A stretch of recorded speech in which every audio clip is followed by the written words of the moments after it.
If you've ever Googled, should I get an MBA or an MSBA? You've probably walked away more confused than when you started. One article says that MBA is dying. Another one says that data skills are the future. And somewhere in the middle, you're sitting there thinking, I just want to know which one's right for me. That's exactly what we're going to figure out today. By the end of this video, you'll know the real difference between the MBA and the MSBA, who each degree is actually designed for, and how to make the call without second guessing yourself for the next 6 months. Let's get into it. If you're new here, welcome. I'm Caitlin, an Oxford MBA and admissions consultant who has helped hundreds of students win interviews and offers to attend all of the top business schools in the world.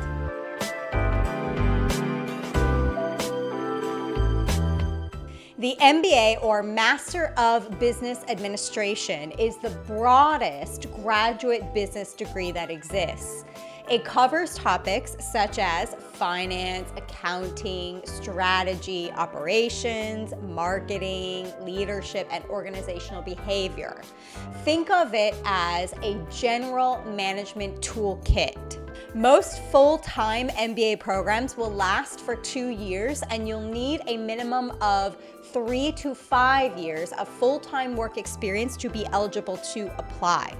They are designed to accelerate your career or to pivot you into a new one. The MBA is also the most networked degree in business. Alumni communities, recruiting pipelines, and brand names carry a lot of weight. Since it is a general management degree, there are no hard prerequisites that you will need to apply. However, admissions committees will recommend that you take quantitative courses that will prepare you for those courses that you're going to see in the MBA, such as statistics, economics, accounting, and finance.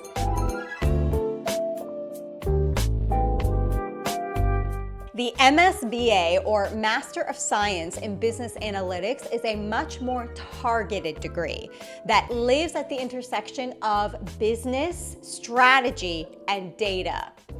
You will learn to collect, analyze, and translate data into decisions that actually move a company forward.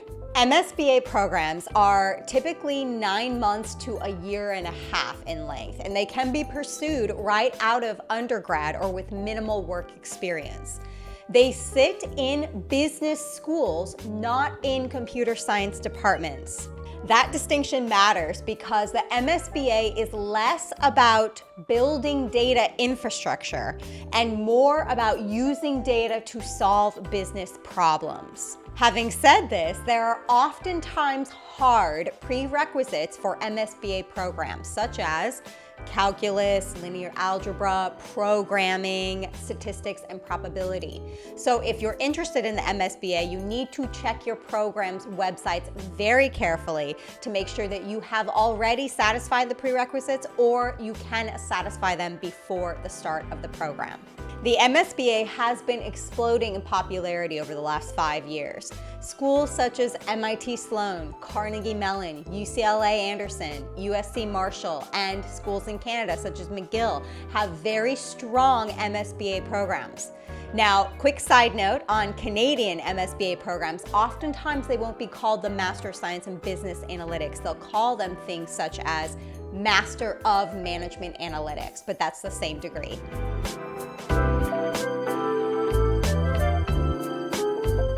So how do you actually choose? I use 4 dimensions with my clients. Number 1, where are you in your career? The MBA is built around professional experience, and most top programs assume that you have already gained 3 to 5 years of working experience before you even apply. In the MBA programs, they use the case method commonly, which is a way of teaching that assumes that you've lived some version of the problems that you'll be analyzing. And if you don't have that foundation, then the MBA is likely not your next move. The MSBA is more varied. Some programs, especially part-time and executive formats, are designed for working professionals, so they will expect the same kind of work experience as an MBA program. However, The most competitive full-time MSBA programs are actively recruiting college seniors and recent graduates. In fact, most of my MSBA students are coming directly from undergrad.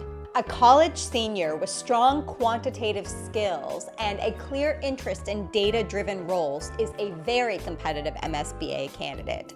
However, that very same applicant to top MBA programs would just be coming to the game too early. Number 2 is quant depth versus business breadth.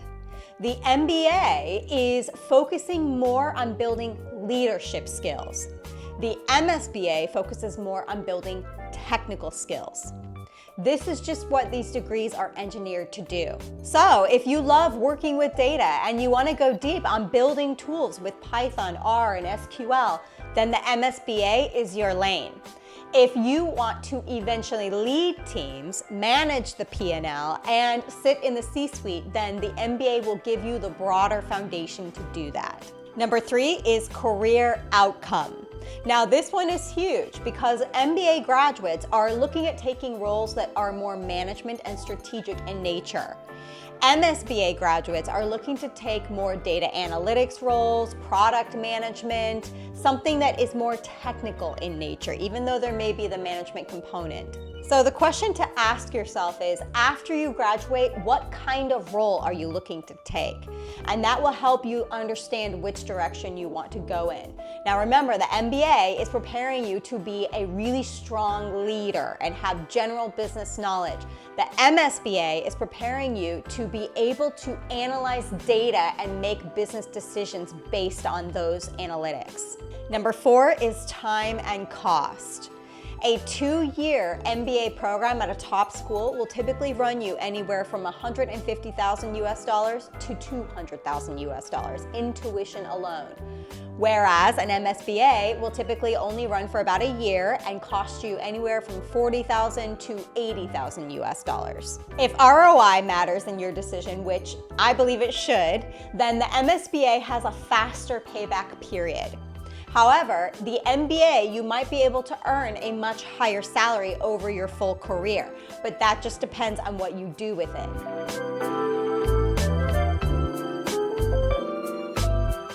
Let me make this more concrete by giving you 2 of my students' past profiles, one MSBA and one MBA. So for the MSBA student, he was 22 years old, a college senior majoring in business analytics, and he loved working with data. He had interned for different firms. One was a private equity firm. He had been looking at their data and helping them visualize it in a better way. And another he was working for was a marketing agency. Now, he also chose to do several undergraduate research projects that were business analytics focused. So he really understood that that was the pathway he wanted to go, and he wanted to go deeper on by getting an MSBA. My other example is a student who was 27 years old when I met him. He had majored in economics and finance in his undergraduate degree and had been working for about 5 years for a company that did technology consulting. Now, he was already leading a small team of 2, but he wanted to advance. He wanted to take on more strategic tasks. So he was looking to get a degree that would help develop him as a leader. So that was why the MBA was the right choice for him. Now, you can see that the MSBA and the MBA are both business degrees, but they prepare you for different types of roles. Here's the bottom line. The MBA and the MSBA are both excellent degrees. If you are still confused about which one is the right pathway for you, then I would encourage you to reach out to multiple people who have done both the MBA and the MSBA and talk to them about their experience. You can go find these people on LinkedIn, and people are normally very happy to talk with you about their experiences. If you would like even more support, then I can offer you my free program fit checklist, which will help you to match your background with the programs you're interested in. If you want even more support than that, then you should take a look at my program fit kit. It is designed to help you to identify which programs are going to be the best match for you. And if this video helped, then please consider subscribing. I share weekly tips on MBA, Master in Management, Master of Science in Business Analytics, and Master of Finance programs. Thanks so much for spending time with me today, and I'll see you in the next video.